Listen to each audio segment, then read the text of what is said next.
My name's Rachel, and boy, do I have a story to tell you. It all started after I graduated college and landed a job as a flight attendant. Fresh-faced and eager, I was ready to take on the world, one flight at a time. It was on one of those routine flights that I met him, Jack. Tall, handsome, with a smile that could light up the cockpit. Yeah, you guessed it, he was the pilot. Our eyes met as I was doing the pre-flight checks, and I swear, it was like something out of a cheesy romance movie. From that moment on, Jack and I were inseparable. We'd grab coffee during layovers, swap stories about passengers, and before I knew it, we were dating. It was a whirlwind romance, the kind you read about in books or see in movies. We were young, in love, and the sky was literally the limit. 6 months after we met, Jack proposed. It wasn't anything fancy, just us, on the beach, during a stopover in Hawaii. The sun was setting, painting the sky in shades of orange and pink. Jack got down on one knee, sand sticking to his uniform pants, and pulled out a ring. We got married in a small ceremony a few months later. Life was perfect, or so I thought. It was about a year into our marriage. I was working a long-haul flight from New York to Tokyo. Everything was going smoothly until we hit some turbulence over the Pacific. I was in the middle of the cabin, making sure everyone was secure. That's when it happened. The plane suddenly dropped, like the bottom had fallen out of the sky.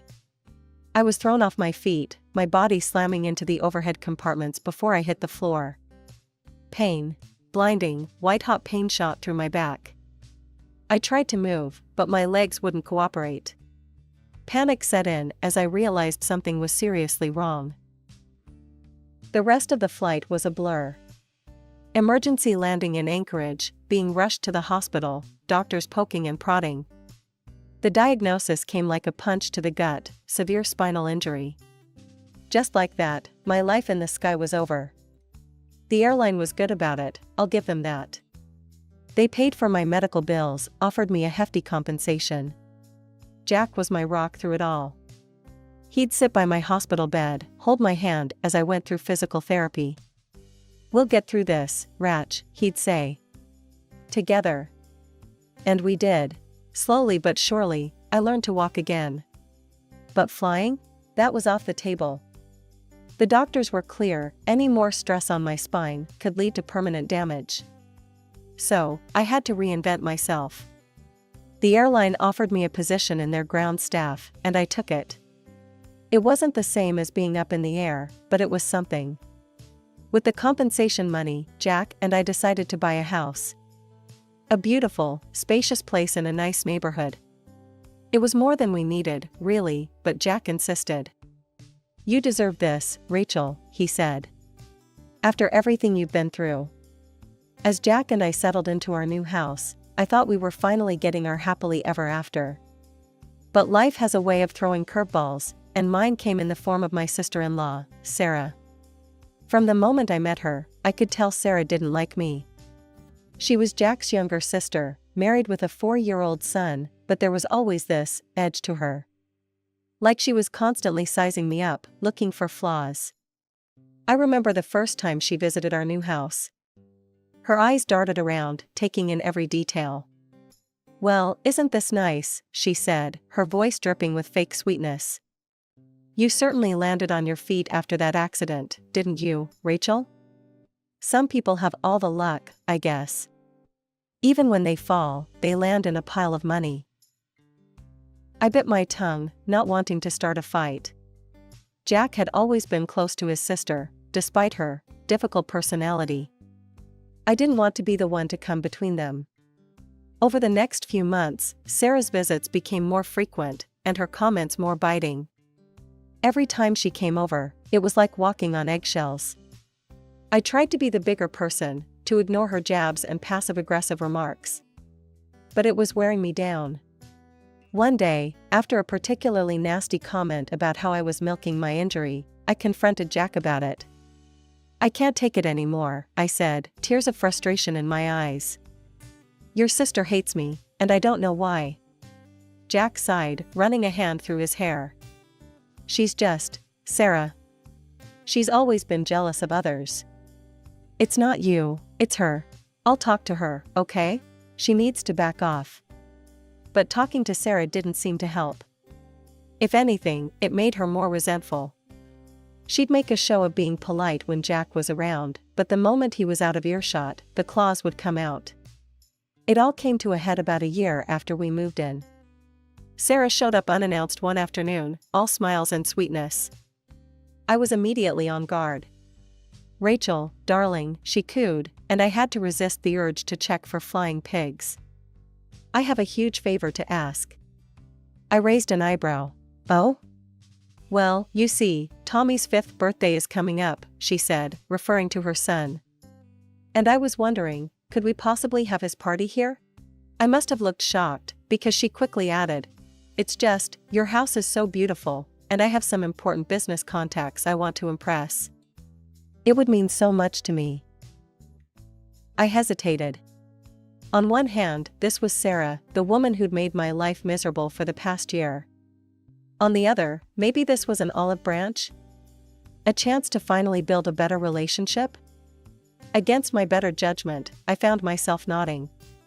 In the weeks leading up to Tommy's birthday, I threw myself into party planning with gusto. I spent hours scouring the internet for party ideas, saving Pinterest boards, and watching YouTube tutorials. I wanted everything to be perfect, from the decorations to the food, right down to the party favors. The day before the party, I was a whirlwind of activity. I'd ordered beautiful decorations, balloons in Tommy's favorite colors, a custom banner, and even hired a face painter. The snacks were all prepared, a mix of kid-friendly treats and some fancier hors d'oeuvres for the adults. I'd even baked the cake myself, a 3-tiered masterpiece covered in fondant and decorated with little rocket ships. Tommy was going through a space phase. As I was putting the finishing touches on the living room decorations, my phone buzzed. It was a text from Sarah. "Everything ready for tomorrow? Remember, first impressions are everything." I rolled my eyes, but texted back a cheerful, "All set. It's going to be great." When morning finally came, I was up at the crack of dawn, double and triple checking everything.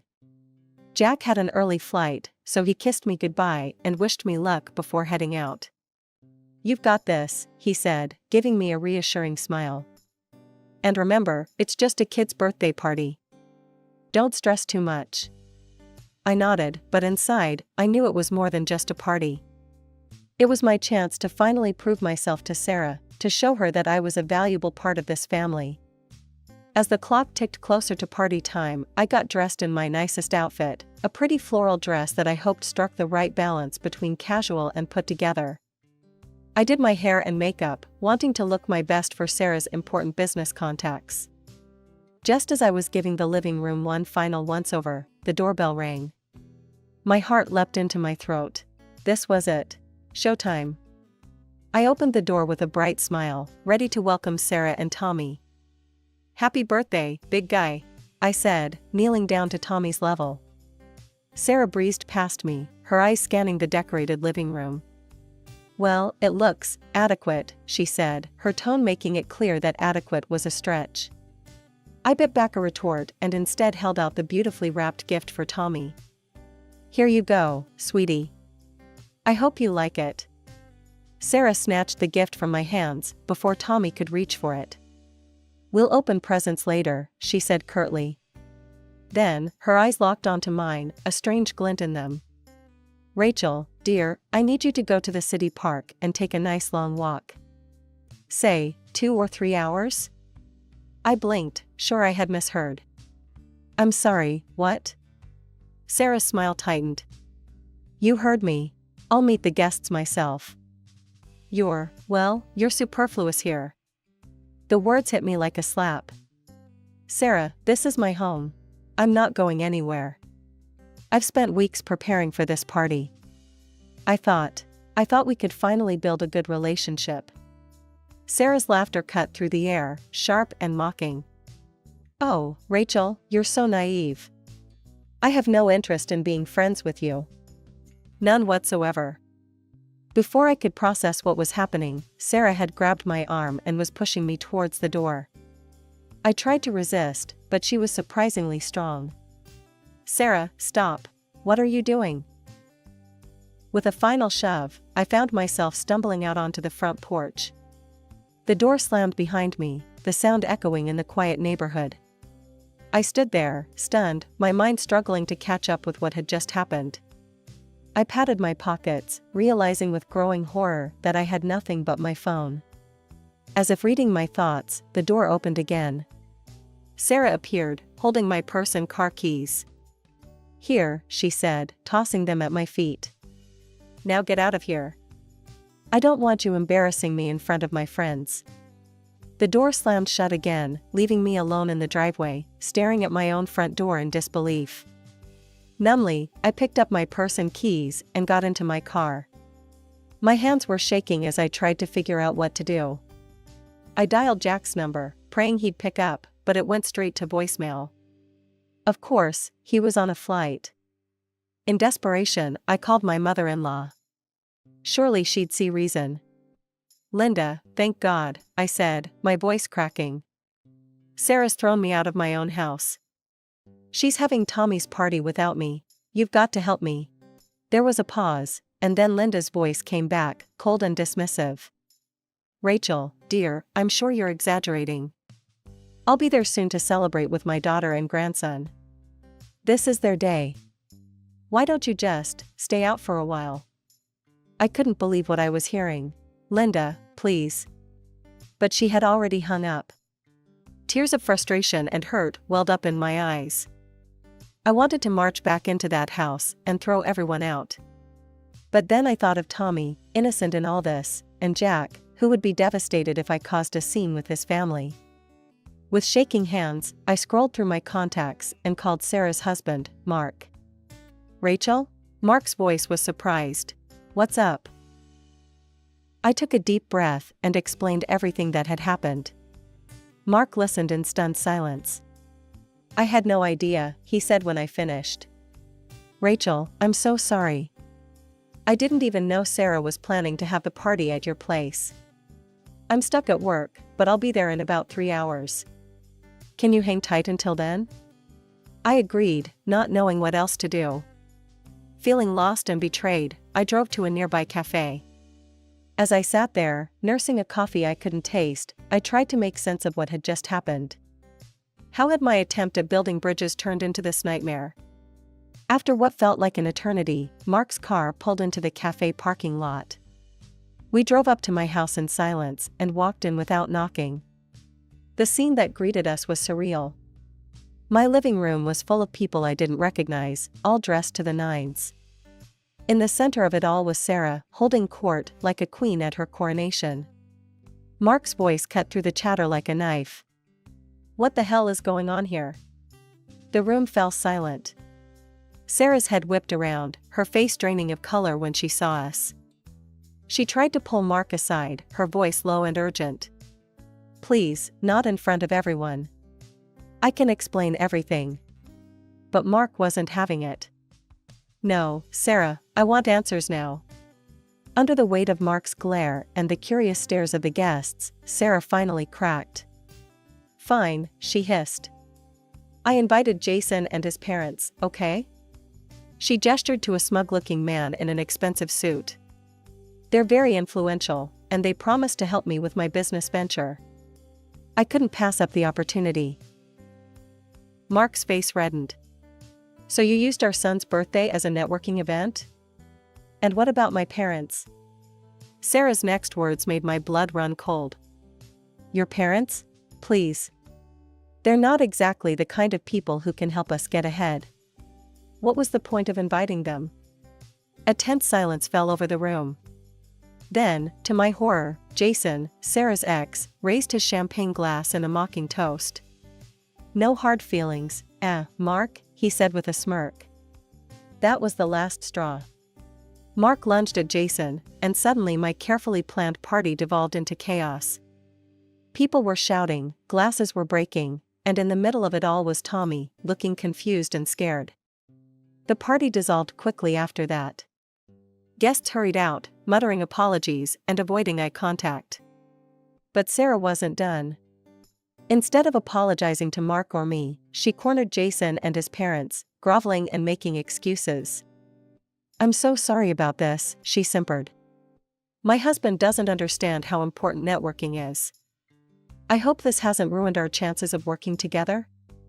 As the last of the guests trickled out, I was left standing in my wrecked living room, surrounded by the ruins of the party I'd worked so hard to plan. Mark was sitting on the couch, his head in his hands, while Sarah continued to make excuses. Tommy had retreated to a corner, clutching the gift I'd given him earlier, looking lost and confused. When Jack finally returned from his trip, I broke down and told him everything. He pulled me into a tight hug, and for the first time since the party, I felt safe. "I promise you," he whispered, "I won't let her treat you like this ever again. You have my full support." True to his word, Jack called Sarah that very evening. I could hear his raised voice from the other room, words like disrespectful and inexcusable cutting through the air. When he hung up, he looked drained but resolute. "She won't be bothering us again anytime soon," he assured me. But the drama was far from over. Over the next few weeks, we heard through the family grapevine that Sarah and Mark's marriage was imploding. Apparently, Mark's suspicions about Sarah's relationship with her ex-boyfriend, Jason, had reached a boiling point. One evening, Mark called us, sounding desperate. "I found messages," he said, his voice cracking. "Hundreds of them, between Sarah and Jason. They'd been in constant contact before and after the party." My heart sank for Mark. "I'm so sorry," I said, not knowing what else to offer. "That's not all," Mark continued. "I did a paternity test on Tommy. I had to know." The situation was spiraling out of control. To make matters worse, Jack's parents seemed to have taken Sarah's side in all of this. One afternoon, I received a scathing call from Linda, my mother-in-law. "How dare you turn my children against each other," she screeched into the phone. "You've torn this family apart with your selfish behavior." I was stunned. "Linda, I didn't do anything." "Sarah." "Don't you dare blame Sarah," she interrupted. "She was just trying to better herself and her family. You're nothing but a self-centered homewrecker." Then came the day Mark received the paternity test results. He showed up at our doorstep, looking shell-shocked. "Tommy's mine," he said, his voice barely above a whisper. "He's really mine." While this should have been a relief, it only seemed to complicate matters further. When Sarah found out about the test, she exploded. "How dare you question my fidelity," she shrieked at Mark during a confrontation we unfortunately witnessed. "Everything I've done has been for us, for our family." Mark scoffed. "Sneaking around with your ex is for our family?" "You don't understand," she yelled back. "Jason's mother has connections. I was trying to build a network, to create opportunities for us. But you," she pointed an accusing finger at Mark, "you're too much of a loser to see the bigger picture." The argument escalated, with Sarah hurling insults and accusations. And then, in a move that left us all stunned, Sarah stormed out. She returned an hour later with packed bags, Tommy clutching her hand. "I'm done," she announced coldly. "I'm going to build my empire, with or without you. You can keep your precious paternity test. I'll be back for Tommy when I'm successful."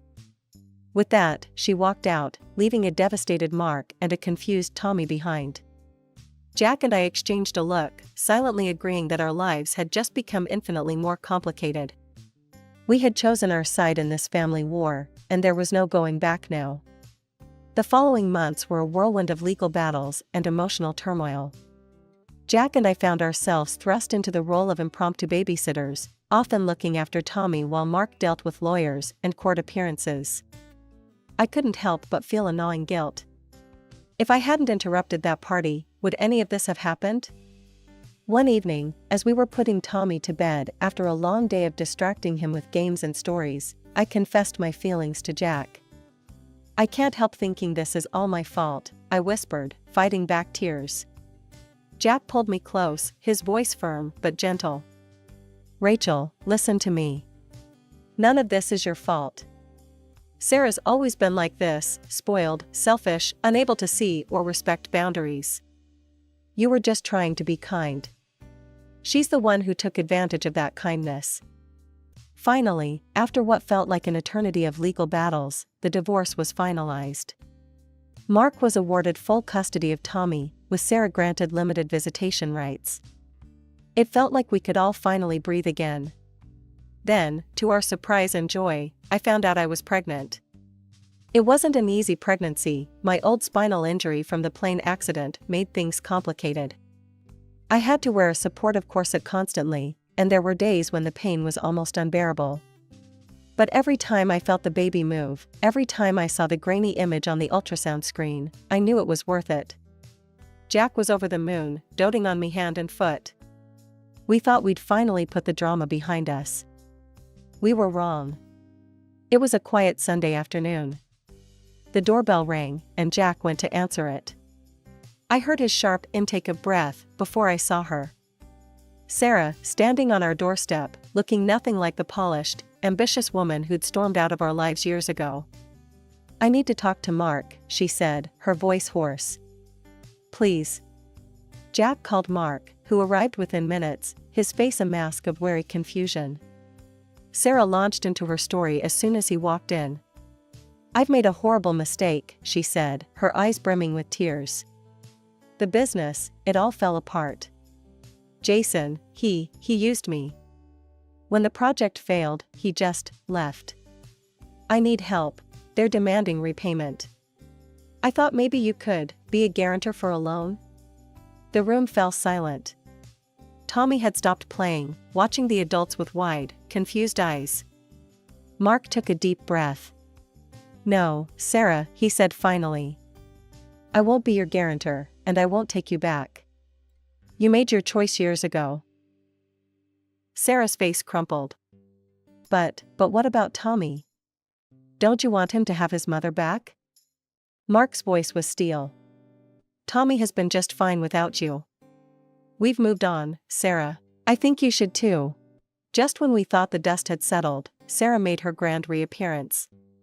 It was a crisp autumn morning, and I was enjoying a rare moment of peace, sipping herbal tea on the porch, my very pregnant belly making even this simple task a bit of a challenge. The sound of tires screeching broke the tranquility. Sarah burst out of her car, her face a mask of desperation and anger. Jack, she screamed, storming up our walkway. I need to talk to you. Jack appeared at the door, his face hardening at the sight of his sister. Sarah, you need to leave, now. But Sarah was beyond reason. She pointed an accusing finger at me. This is all her fault. If she hadn't come into our lives, none of this would have happened. I felt a familiar knot of guilt forming in my stomach, but Jack's firm voice cut through my doubts. That's enough, Sarah, he said, his tone leaving no room for argument. Rachel has done nothing but support this family, even when you tried to tear it apart. You made your choices. Now you have to live with them. If you come here again, I'll call the police. For a moment, I thought Sarah might lunge at us. Instead, she spun on her heel and marched back to her car. As she peeled away, I let out a breath I didn't know I'd been holding. The next morning, we woke to find Sarah had set up a tent on our front lawn. She'd fashioned a crude sign, "Family abandonment in progress, shame on you." This is ridiculous, Jack muttered, reaching for his phone. True to his word, he called the police. The officers were sympathetic but explained that as long as Sarah remained on public property, there wasn't much they could do. They did, however, issue her a warning about harassment. This standoff continued for days. Sarah would shout at us whenever we left the house, beg Jack to help her when he came home from work, and tried to guilt-trip me about stealing her family. Finally, after a week of this nightmare, we got a call from Linda. I've convinced Sarah to come home, she said, her voice tired. I'm sorry for everything. I see now that she needs help, not enabling. True to Linda's word, Sarah packed up her tent that evening. As she drove away, I felt a weight lift off my shoulders. But the peace was short-lived. Jack found me in the nursery later that night, absently folding and refolding onesies. Ratch, he said gently, I've been thinking. Maybe we should sell the house. Move somewhere Sarah doesn't know about. Somewhere we can raise our baby in peace. The next few months were a whirlwind of real estate agents, packing boxes, and doctor's appointments. We found a smaller house in a quiet neighborhood across town, right next to a good school and a public library. It was perfect. Epilogue. It's been 5 years since we moved. Lily, our daughter, is a happy, healthy kindergartner, and Tommy, now a teenager, is a frequent visitor and doting cousin. Mark has found happiness with a kind woman who loves Tommy like her own. We hear from Linda occasionally. She tells us Sarah is working 2 jobs to pay off her debts and seems to be getting her life together. Part of me hopes that one day, she'll be ready to be a part of our lives again. But for now, we're content.